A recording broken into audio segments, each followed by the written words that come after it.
Irmãos em Cristo e visitantes, um bom dia para todos. É uma alegria novamente estarmos juntos aqui, louvando a Deus. Você que nos visita, que você se sinta bem, é uma alegria ter você aqui conosco hoje para nós louvarmos a Deus. Essa leitura que foi feita é uma leitura difícil porque é longa, né? Mas é uma história bem conhecida, talvez de todos nós. Acho que até pelas crianças, né? Talvez elas conheçam mais ainda essa história de Daniel sendo jogado na cova dos leões. E nós sabemos que os mandamentos, os preceitos que nós devemos seguir está no Novo Testamento. Esse é o mandamento que nós temos, né? Uma nova aliança que Deus fez comigo, com você, né? Que tomamos a decisão de servir a Cristo. E nós devemos zelar por essa lei do Senhor, né? Segui-la. Mas a palavra de Deus, ela é fantástica, né, irmãos? Nós temos aí a velha aliança, o Velho Testamento, que a gente chama, que não é mandamento para nós, mas que está recheada de lições importantes que se aplicam para nós ainda hoje. Lá em 2 Timóteo 3, 16 e 17, fala que toda a Escritura é inspirada por Deus e é útil para o ensino, para a repreensão, para a correção e para a instrução na justiça, para que o homem de Deus, para que nós que servimos a Deus, estejamos sempre preparados para toda boa obra. E o versículo começa falando que toda a Escritura, e com certeza está colocando também o Velho Testamento. E às vezes nós ficamos tão ligados ao Novo Testamento somente, mas como é interessante a gente estudar o Velho Testamento também, as histórias, né? E eu estou falando aqui histórias, e eu queria abrir até um parênteses aqui para explicar, que muitas vezes a gente usa essa força de expressão falando de história, mas não são histórias, contos, né, fábulas, são verdades, né? Porque isso aconteceu realmente. Nós que acreditamos em Jesus Cristo, né, mesmo imaginando que são coisas difíceis para a nossa mente, até confiar, né, mas com certeza Deus falou que toda a Escritura é inspirada por Ele, e isso tudo aconteceu. Eu preguei há uns meses atrás sobre o profeta Jonas, né, falando sobre aquela situação que ele foi engolido por um grande peixe. É difícil da gente entender isso, mas realmente isso aconteceu. Porque nós servimos um Deus que é todo-poderoso e pode fazer todas as coisas, não é mesmo? E eu queria falar um pouco então sobre o Velho Testamento, esse livro do Daniel, né? Se você teve a oportunidade de ler esse livro, e ler somente não resolve, né? Nós temos que estudar. Nós fazemos aqui no Guanabara aquela leitura diária, e é interessante você fazer isso. Mas o Velho Testamento precisa ser estudado, né? Os livros, como o do profeta Daniel, né? Nós precisamos estudar, porque às vezes tem coisas difíceis de nós entendermos, né? E eu queria falar um pouco hoje sobre isso, sobre essas lições do livro de Daniel, tentando ser mais objetivo possível por causa do nosso tempo. É bastante coisa, né? Mas vamos navegar um pouco aí pelos capítulos do livro de Daniel. Então, do 1 ao 6, existe uma divisão no livro, do capítulo 1 ao capítulo 6, são as histórias, do capítulo 7 ao 12, são as visões, né, que Daniel teve e foi colocado no livro, que Deus, né, pediu para que ele revelasse como profeta. Então, vamos ver um pouquinho dessas histórias que o livro de Daniel nos traz, rapidamente, aí falando sobre o que aconteceu no capítulo 1, no 2, e assim até o capítulo 6, para a gente falar um pouco sobre essa história de Daniel sendo levado aí à cova dos leões, né? Então, no capítulo 1, se você puder abrir lá, voltar um pouquinho, deixa a sua Bíblia aberta aí no livro de Daniel, que nós vamos usar isso bastante, né? No capítulo 1, a gente vê que Daniel e os seus amigos, você deve se lembrar deles, né? O Sadraque, o Mesaque e o Abidnego, eles foram levados, né? A nação de Israel foi levada cativa pelo reino babilônico, né? Comandado por Nabucodonosor, como está aí no capítulo 1. versículo 1 em diante. E eles resolvem, né, as crianças sabem bastante dessa história, né, e Daniel e seus amigos resolvem não comer a comida do rei, né. Você lembra que ele faz um acordo lá com o chefe da guarda para não comer a comida do rei, né, porque era uma forma que o rei colocou sobre Daniel e seus amigos para que eles esquecessem, né, que eles eram, ou mudar a mente deles para mudar a cabeça deles, fazer uma lavagem cerebral, vamos dizer assim, em Daniel ou nos cativos que estavam na Babilônia, né, para que eles se aculturassem, vamos falar assim, aquele império babilônico, né. Então, o rei pôs um decreto lá que todos eles que foram levados da nação de Israel, né, de Judá, para aquele exílio, tinham que comer a comida do rei, né, inclusive o vinho. E com certeza, irmãos, não era uma comida ruim não, né? Era uma comida boa, com certeza, porque o próprio rei, era a comida que era servida pelo rei. Mas a gente já vê aí a posição de Daniel e dos seus amigos, né, de não comerem aquela comida, e nós sabemos, né, que eles comeram vegetal, né, legumes, vamos falar assim, e isso, né, com certeza Deus honrou aqueles homens, né? Depois no capítulo 2, é uma outra história também magnífica, né? Se você puder estudar isso depois, e é um pouco difícil da gente entender, né? Mas a gente vê Daniel interpretando o sonho de Nabucodonosor, né? Ele sonha com aquela imagem, aquela estátua, né? Que tinha a cabeça de ouro, o peitoral e os braços de prata, o quadril de bronze, a perna de ferro e os pés numa mistura lá de barro com ferro, né, a parte mais fraca, né, e aí Daniel, Deus permitiu para que ele pudesse interpretar esse sonho do Nabucodonosor, né, e esse sonho falava sobre a queda dos impérios que iam passar, né, durante o tempo, né, o império babilônico, onde Daniel já estava cativo, depois o medo-persa, depois o grego, depois o romano, né? Então, uma história muito interessante, né? E isso tudo aconteceu à medida que o tempo foi passando, né? O livro de Daniel foi escrito aí, presume-se que por volta do ano 600 antes de Cristo, e isso tudo se cumpriu, né? Depois, no capítulo 3, a gente vê aí os amigos de Daniel sendo lançados na fornalha, né? Com fogo, uma outra história muito interessante, né? Eles são jogados dentro daquela fornalha, né, e diz o texto ali que a fornalha estava tão quente que até os próprios guardas que chegaram para levar esses 3 amigos de Daniel se queimaram mesmo antes de entrar na fornalha, mas pela graça de Deus eles saíram de lá vivos, né? Então uma história bem conhecida. Depois no capítulo 4, Daniel interpreta novamente um outro sonho aí, uma outra imagem que Nabucodonosor teve, né, daquela grande árvore, né, que ia até o céu, uma árvore frondosa, falando aí sobre o poder do próprio imperador Nabucodonosor, né, e depois vem, né, a revelação de que aquela árvore seria cortada, viria um anjo do céu, cortaria aquela árvore, e um fato interessante, que o tronco daquela árvore, né, o que restou dela seria amarrado ao chão, né, e a revelação é de que o próprio Nabucodonosor ia morrer, ia cair o império dele, vamos dizer assim, né? Ia ficar como um animal amarrado ao chão, né? Então essa revelação que Daniel faz sobre esse sonho que Nabucodonosor teve. Aí no capítulo 5, né? Já o último rei desse império da Babilônia, né? É o Belsazar, né? Esse último rei também, né, ele toma posse. Eu queria que você abrisse lá, nós não lemos nada ainda, mas abre lá no capítulo 5.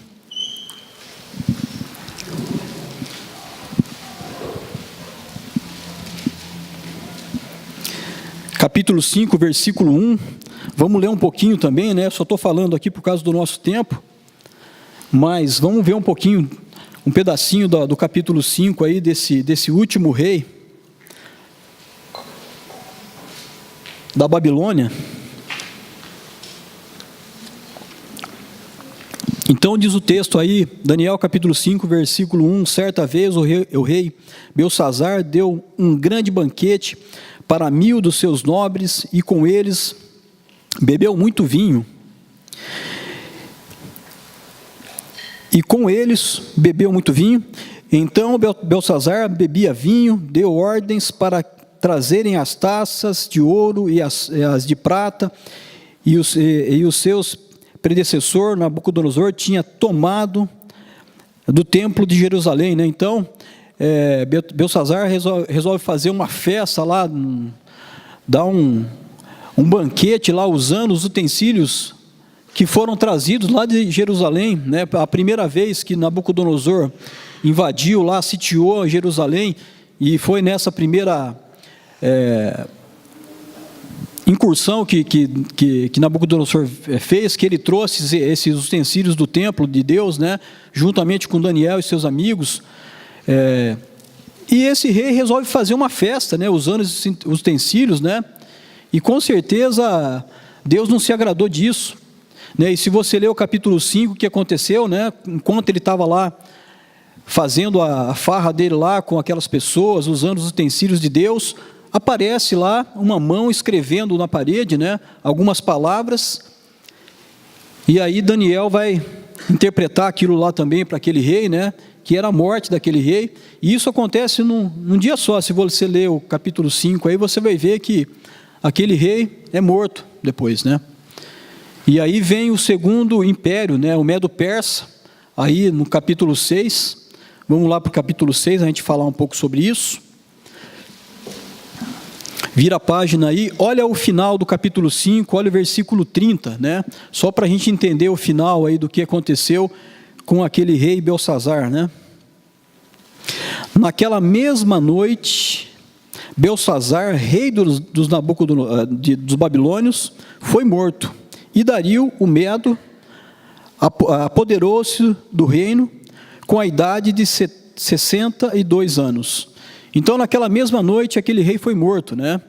Então, se você tiver a oportunidade, eu espero que você tome um tempo até, né? Separe um tempo de qualidade para você ver essas histórias e ver como esse Deus que nós servimos é poderoso, né? Irmãos, é interessante porque a gente pode aplicar essas lições do livro de Daniel, ou de qualquer outro profeta, ou qualquer outro livro do Velho Testamento para a nossa vida hoje, né? Nós vamos ver alguns fatos agora no capítulo 6, que se encaixa perfeitamente no que nós estamos vivendo hoje. Mais uma vez, lembrando, não como mandamento para nós, mas como lições, não é? Então a gente sabe aí que no versículo 6, Daniel e seus amigos estavam subjugados aí de outro reino, né? Agora é o rei Dario, como fala aí no versículo 1 do capítulo 6, vamos ler.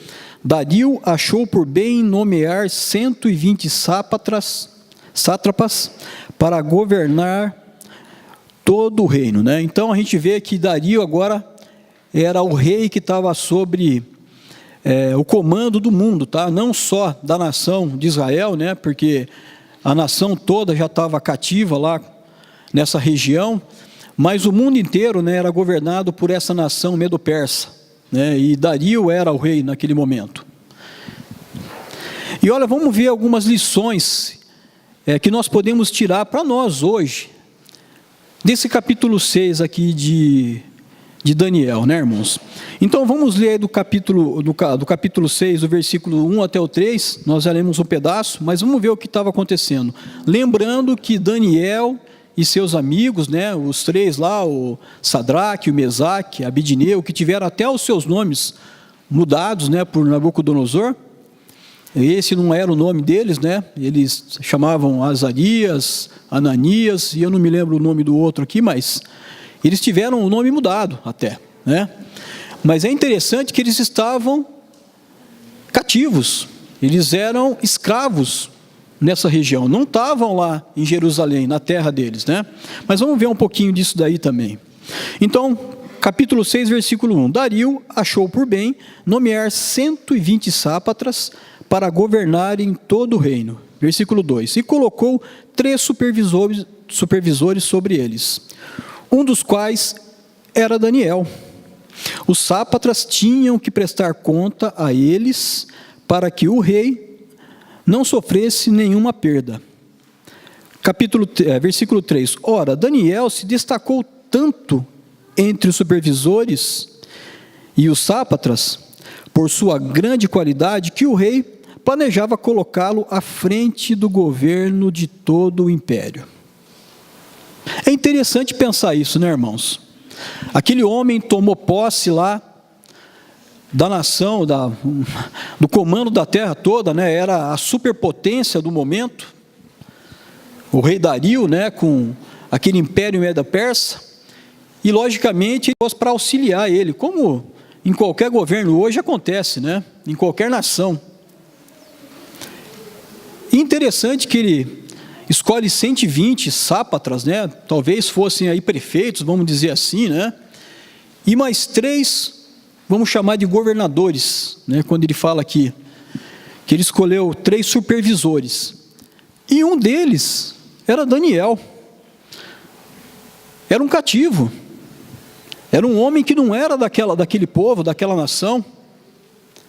Interessante a gente pensar isso, né, irmãos? Como Deus age em nosso favor. A gente não vê no livro de Daniel procurando esse tipo de posição. Interessante isso também, né? Talvez Daniel já não era mais criança, né? Ele foi levado para a Babilônia, estima-se com 14 anos, com os amigos, né? Era adolescente.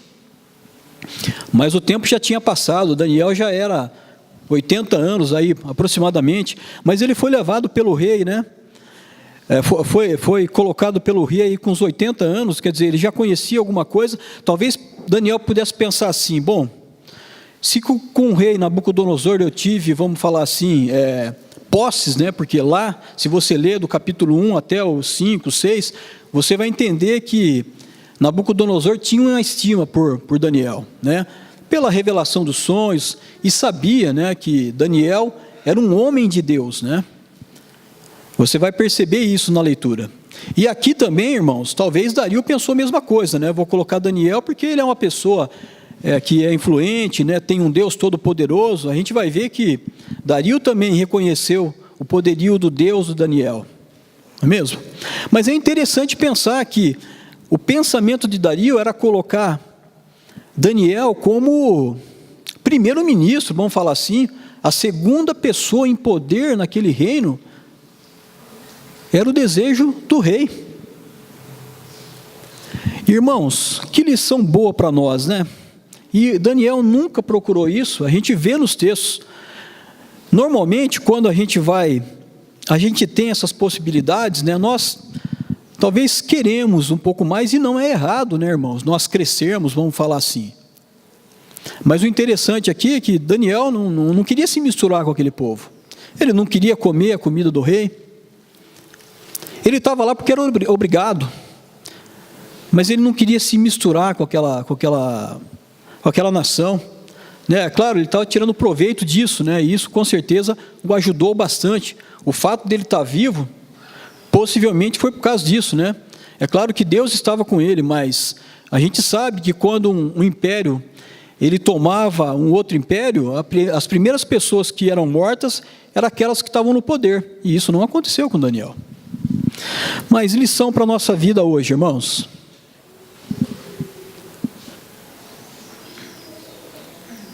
Daniel se destacou por suas qualidades. Fala aí no texto. Interessante, né? Ao capítulo 3, ora, Daniel se destacou tanto entre os supervisores e os sátrapas por suas grandes qualidades que o rei planejava colocá-lo à frente do governo. E nós, irmãos? E quando nós estamos num trabalho, por exemplo, onde é um trabalho que a gente não se sente muito bem, né? Que talvez só você seja o cristão lá dentro, numa empresa onde você sabe que tem dificuldades, qual que é a nossa tendência, hein? É reclamar, né? Talvez é murmurar, falar mal do nosso patrão, né? Da empresa que nós trabalhamos. Daniel não estava numa condição de escolha. É claro, nós temos muitas vezes essa condição de escolha. Mas Daniel, mesmo querendo fazer diferente, talvez, ele se destacava. A melhor maneira, irmãos, de nós influenciarmos os nossos patrões, ou as pessoas que nós contratamos, como quando nós, temos uma empresa, é nós sermos cristãos que trabalhamos bem, ser pessoas eficientes, fiéis. Uma lição para nós, irmãos, que vivemos nesse mundo hoje. Será que você não sofre aflição lá no seu trabalho? Será que de repente você não é o único a defender o nome de Cristo lá? Será que às vezes no seu dia a dia você não é colocado na cova dos leões? Ou os seus colegas de trabalho não querem lançar você dentro da grande fornalha? Mas a gente vê aí que a posição de Daniel e dos seus amigos também, dos 3 lá, era bem diferente. Porque eles não faziam por eles, irmãos. Eles faziam por Deus. E não importa, irmãos, onde quer que nós estejamos, nós estamos levando o nome do Senhor. E é um bom exemplo para nós, essa história de Daniel. A qualidade que Daniel tinha como administrador naquele reinado. Que com certeza ele não queria estar, ele queria voltar lá para a terra. Queria voltar lá para Jerusalém, para sua família, para sua nação, queria sair daquela situação de escravidão que ele estava. Mas ele não foi murmurar, ele não foi reclamar, ele não foi arrumar contenda. Ele servia. Ele servia a ponto de ser um destaque entre todos aqueles da nação, aqueles 120 ou aqueles 2 a mais lá. Ele era o cara, vamos falar assim. Não porque ele se achava melhor, não porque talvez ele nem quisesse ser para aquela nação, mas porque ele fazia isso em nome de Deus. E isso chamava a atenção das pessoas que estavam ao redor dele, inclusive daqueles tiranos, daqueles reis, Nabucodonosor, Belsazar.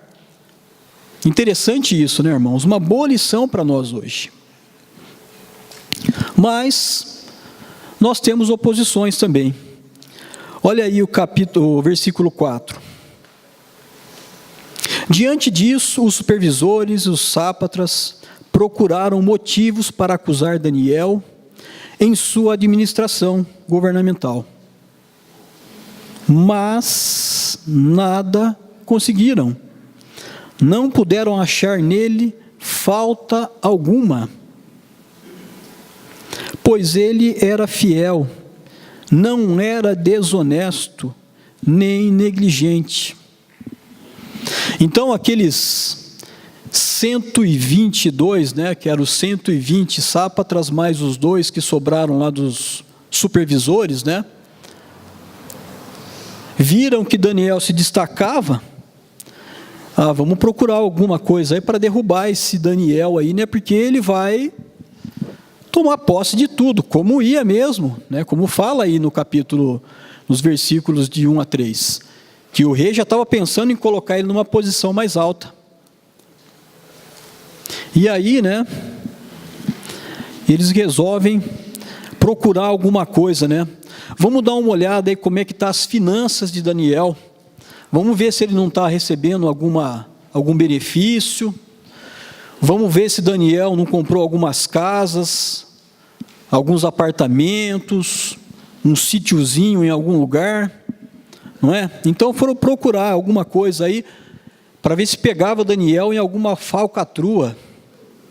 Mas o que aconteceu? Não puderam achar nenhuma falta nele, pois ele era fiel, não era desonesto e nem negligente.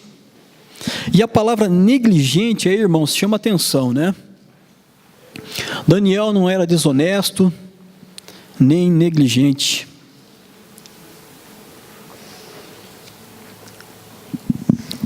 Era um servo do Senhor, não deveria ser desonesto mesmo. Mas e a palavra negligente aqui me chama atenção. O que é negligência, hein? O que é uma pessoa negligente?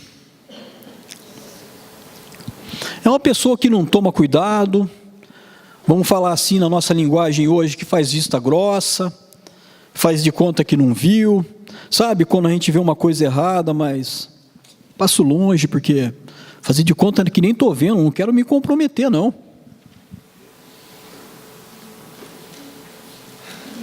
Para nós, irmãos, homens que estamos aqui, né, que somos pais, quando nós negligenciamos, né, educar os nossos filhos, nós terceirizamos, passamos essa responsabilidade para quem? Para a mãe, né? Então, mulheres, né? Falei dos homens, vou falar um pouquinho das mulheres também, né, irmãs? Quando vocês negligenciam, né, o mandamento de Deus de honrar o seu marido, né, de ser submisso a ele, negligência, penso eu, se encaixa. E fala aqui, irmãos e irmãs, que Daniel, ele nem era desonesto, nem era negligente. E aí no versículo 5, finalmente esses homens disseram: jamais encontraremos algum motivo para acusar esse Daniel, a menos que seja algo relacionado com a lei do Deus dele. Então eles tiveram que arrumar outro plano, porque na questão da integridade de Daniel, eles não tinham nada a achar na vida de Daniel, porque ele era um homem fiel a Deus, um homem que não era desonesto, e ele tinha, irmãos, com certeza, todas as possibilidades de ser, né? Ele tinha posição superior, ele tinha o agrado do rei, ele ia ser colocado, né, numa posição bem alta. Imagine Daniel, faça uma comparação de Daniel na nossa política hoje. O que Daniel faria, não? Interessante isso, né? Um bom exemplo para nós. Daniel, mesmo tendo posição elevada, vivendo no meio de pessoas invejosas, que não acreditavam em Deus, ele tinha conduta exemplar. Daniel acho que nem balançava, irmãos, no pensamento dele quando vinha alguma tendência de, puxa, vou tirar uma vantagem disso. Não puderam achar nada nele nisso. Que coisa, hein, irmãos? Que coisa boa, né? Que bom exemplo para nós hoje. Vamos ver mais um pouquinho aí. E aí, né, eles não acharam nada para acusar Daniel, tiveram que inventar alguma coisa, né? Aí foram lá falar com o rei. Rei, precisa decretar uma lei aí que durante 30 dias ninguém pode fazer oração a Deus nenhum, somente a ti. E se fizer, vai lá para a cova dos leões. Se você ler aí um pouquinho mais para frente, você vai entender o que aconteceu. Então eles enganaram o rei e a Daniel também, né? Porque Daniel devia estar nessa escolha, né? Ele era um dos 3 supervisores, né? Mas eles foram falar com o rei: rei, precisa editar essa lei aí, né? Para que só o Senhor, né, seja glorificado. E o rei, obviamente, né, queria toda a glória, como todo governante quer, toda pessoa que está no poder, né? E isso que corrompe o homem. Fez aquele decreto, né? Para que ninguém durante 30 dias pudesse orar para nenhum outro Deus a não ser para o rei. E aí você vai pensar o seguinte: o decreto era para todas as ações, né? Lembra que o reinado medo-persa dominava o mundo todo, né? Não era só o povo de Israel, não. Mas o problema era só para Daniel e seus amigos, né? Para aqueles que eram do Senhor, né? Porque para as outras nações, irmãos, tanto faz. É o que a gente vê hoje no mundo religioso. O tal do ecumenismo. Está fazendo uma coisa boa, está tudo bem, vamos se juntar e fazer. Estão fazendo coisa boa? Não, vamos misturar. Deus não aceita esse tipo de coisa. E Daniel estava sofrendo isso. E aí, então, o que eles fizeram, né? Decretaram isso daí. E aí, no comecinho do versículo 10, olha aí, irmãos, lê aí, ó. Quando Daniel soube o decreto tinha sido publicado, quando Daniel descobriu que o decreto tinha sido publicado pelo rei, e aí, hein, irmãos, o que Daniel foi fazer, hein? Daniel sabia, vou ser jogado na cova dos leões, estou pego. O que Daniel fez? Bom, talvez Daniel tivesse pensado, poxa vida, eu vou falar lá com a bancada dos evangélicos, lá dos cristãos da época lá, os amigos dele, né, que talvez tinham cargos também, vou pedir para eles fazerem uma passeata, ir lá para a capital lá do Império Medo-Persa, né, fazer um barulho lá. Será que foi isso que Daniel fez? Talvez é isso que nós vemos hoje na política. Ah tá, vamos pensar diferente então. Daniel fez diferente. Daniel, né, foi enganado, porque ele era um daqueles que tinham que estar lá para que esse decreto realmente funcionasse, né, mas depois que o rei selou aquilo lá, não tinha como revogar, nem o rei podia fazer isso. O texto fala, conforme lá, né, a lei dos medos e dos persas não pode ser revogada nem pelo rei. Mas Daniel falou assim, eu fui passado para trás, isso não é justo.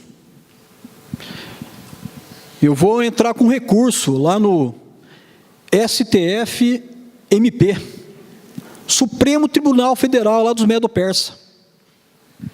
Daniel podia ter feito isso, não é isso que fazem hoje? Daniel talvez pudesse ter lá falado com o rei, porque sabia que o rei tinha simpatia por ele. Nós vamos ver um pouquinho mais para frente isso também. Vou falar com o rei, porque o rei é chegado meu, conhece bastante gente, né? Quem sabe o rei não liga lá para o Gilmar Mendes e manda me liberar, não é? Então, mas olha o que Daniel fez, irmãos. Versículo 10. Quando Daniel soube que o decreto tinha sido publicado, ele foi para casa, para o seu quarto, no andar de cima, onde as janelas davam para Jerusalém, e ali fez o que costumava fazer. 3 vezes por dia ele se ajoelhava e orava, agradecendo ao seu Deus. Daniel fez o que costumava fazer, era hábito de Daniel. Que lição boa para nós, hein, irmãos? Daniel não foi buscar ajuda no poder que ele tinha, como um supervisor, né, que estava ali quase que mandando, segunda pessoa na hierarquia lá do Medo-Persa. Daniel não foi procurar as pessoas influentes que ele conhecia. Daniel não foi murmurar, tentar rever o que era direito dele, vamos dizer assim, né? Muitas vezes a gente não fala isso, não, é meu direito, bate o pé lá ainda, né? Daniel foi fazer aquilo que ele costumava fazer, que ele era hábito, orar, pedir a ajuda de Deus.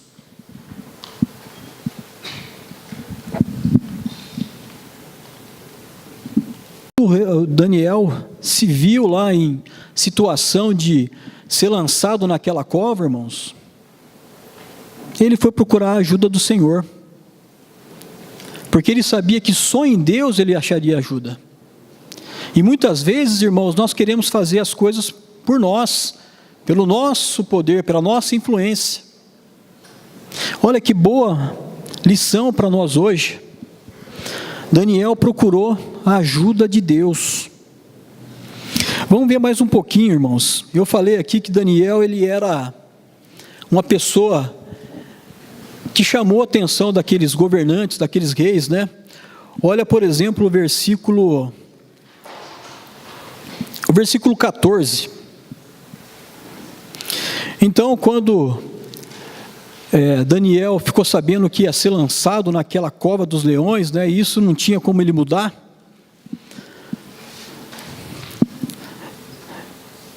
Ia ser jogado dentro daquela cova. Olha o que aconteceu aí. Quando o rei ouviu isso, ficou muito contrariado e decidiu salvar Daniel. Até o pôr do sol, fez o possível para livrá-lo. Interessante, né, irmãos? Um homem tirano, um homem que mandava matar, né? Se você for ler lá no início do livro de Daniel, quando Nabucodonosor sitiou Jerusalém, o que ele fez, né? Ele levou os nobres, né? Aqueles jovens que eram mais cultos, né? Levou lá para Jerusalém, lá para o cativeiro babilônico, né? E foi preparar, por 3 anos foram preparar esses jovens para servir o rei, mas uma grande parte daquela nação de Judá morreu à espada, está falando lá no capítulo 1, foi morto. Esse pessoal não era bonzinho não, irmãos. Mas, interessante, né? Quando o rei ouviu que Daniel ia ser jogado na cova dos leões, e ele não tinha como revogar aquilo que ele mesmo selou, ficou contrariado e decidiu salvar Daniel. Até o pôr do sol fez o possível para livrá-lo. Então, o rei tentou de todas as formas lá, né? O que eu vou fazer para livrar esse rapaz? O que a gente vê aí, irmãos? A misericórdia de Deus. O homem mais tirano da nação, né? O opositor da nação de Israel, ajudando um escravo. Interessante isso, né? Olha o versículo 18. Depois que Daniel foi jogado lá na cova dos leões, tendo voltado ao palácio, o rei passou a noite sem comer e não aceitou nenhuma diversão em sua presença. Além disso, não conseguiu dormir. O rei estava preocupado com a situação de Daniel quando ele foi jogado naquela cova dos leões. Interessante a gente pensar isso, irmãos. Sabe que lição que a gente vê aqui? Que quando nós fazemos a vontade de Deus, quando nós somos fiéis a Deus, Deus coloca até os nossos inimigos ao nosso favor, irmãos. Interessante isso. Olha o versículo 23. Depois que o rei viu que Daniel, né, foi liberto lá por Deus da cova dos leões, foi jogado lá dentro, você lê aí, fecharam lá a caverna que ele estava junto com os leões lá, mas o anjo de Deus livrou, né, Daniel da garra daqueles leões, e depois que o rei viu que Daniel estava bem, que não aconteceu nada com ele, versículo 23, o rei muito se alegrou e ordenou que tirassem Daniel da cova. Quando o tiraram da cova, viram que não havia nele nenhum ferimento, pois ele tinha confiado no seu Deus. Que maravilha, não, irmãos? Que histórias, né? A gente vê essas histórias aí do Velho Testamento. Se a gente entender bem, é um pouco complicado às vezes, a gente entender que nem aquele sonho que Daniel revelou lá de Nabucodonosor, daquela estátua, né? Às vezes é um pouco complicado, mas é possível da gente entender. Mas como a gente fica maravilhado com a palavra de Deus, vendo como Deus age ao nosso favor quando nós somos fiéis a Ele.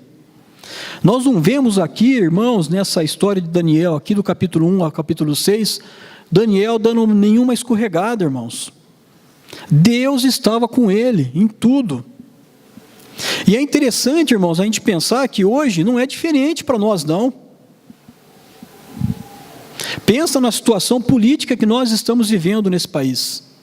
E agora eu quero lembrar da pregação da semana passada, se você estava aqui, agradecer ao Alisson que trouxe essa mensagem para nós. Porque às vezes nós ficamos... 1 Pedro, vai lá por favor, 1 Pedro capítulo 4, lá no finalzinho da sua Bíblia.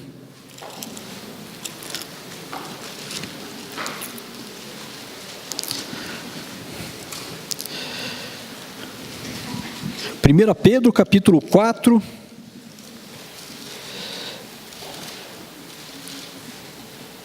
versículo 15 e 16. O Alisson leu esses 2 versículos semana passada. Se você estava aqui, provavelmente você vai se lembrar dele. Que interessante isso, né, irmãos? Daniel estava lá sofrendo, né, por ser um cativo naquela terra, né, por não poder nem louvar o Senhor de certa forma. Ele é proibido de fazer isso. Mas olha só, se 1 Pedro capítulo 4, versículo 15, se algum de vocês sofre, que não seja como assassino, como ladrão, como criminoso, ou como quem se intromete em negócio alheio. É o que Daniel fez, irmãos. Ele não foi se intrometer em negócio alheio, não, ele foi procurar o Senhor. E que boa lição para nós hoje, irmãos. Com certeza, nós não sabemos quem vai tomar posse desse país a semana que vem. Quem vai ser o novo presidente, quem vai ser o novo governador, quem vai ser as pessoas que vão dirigir o país. A coisa está complicada, irmãos. Mas em quem nós estamos confiando? Será que em vez de nós fazermos como Daniel fez, procurar a ajuda do Senhor, né? Orar ao Deus Todo-Poderoso, nós vamos nos manifestar nas redes sociais como nós estamos fazendo? Ou contra, ou a favor de determinado político? Que boa lição para nós, hein, irmãos, de Daniel. Nós temos que confiar no Deus que nós servimos. E aqui nós vemos Deus humilhando aqueles que se achavam arrogantes. Se a gente vê lá o que aconteceu com Nabucodonosor, com os outros reis lá da Babilônia, depois os medos persas também, e você pode incluir aí também os gregos, os romanos, o que vai acontecer com eles depois. E se você ler também o livro de Ezequiel, irmãos, que histórias, né? Que coisas maravilhosas a gente saber que Deus está ao nosso favor. Mas para isso nós temos que confiar nele, deixar ele agir, não querer fazer do nosso jeito. E são lições interessantes para nós, né, irmãos?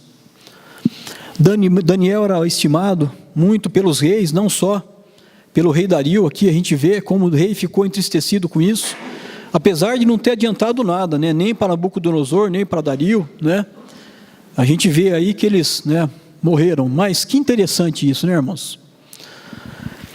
E fica de lição para nós, irmãos. E eu gostaria que você tivesse essa disposição de estudar os livros do Velho Testamento, para você ver quantas lições importantes nós temos nesse livro, que nos ajuda a sermos pessoas fiéis ao Senhor.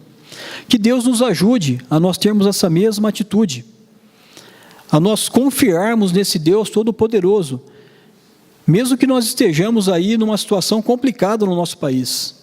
Quem nos governa não é o presidente, não é os governadores, não são os prefeitos, mas é o Deus Todo-Poderoso. Oremos. Senhor, bondoso Deus e maravilhoso Pai, queremos agradecer ao Senhor, Pai, porque esse livro é magnífico, Pai. A Tua palavra, ela é maravilhosa, Pai. Ela tem lições do começo ao fim para nós, Pai. Obrigado porque nós podemos abrir esse livro e estudar e saber, Pai, que o Senhor está ao nosso favor quando nós estamos fazendo a Tua vontade, Pai. Obrigado, Pai, porque nós vemos a mão do Senhor, Pai, no passado, no presente, e com certeza, Pai, vai agir no futuro. Nos ajuda, Pai, a termos essa confiança no Senhor, Pai, e não em nós mesmos, e não em homens, Pai. Obrigado mais uma vez pelo Seu Filho Jesus, Pai, que nos dá essa possibilidade de sermos servos do Senhor. É em nome do Seu Filho amado Jesus que nós oramos e agradecemos. Amém.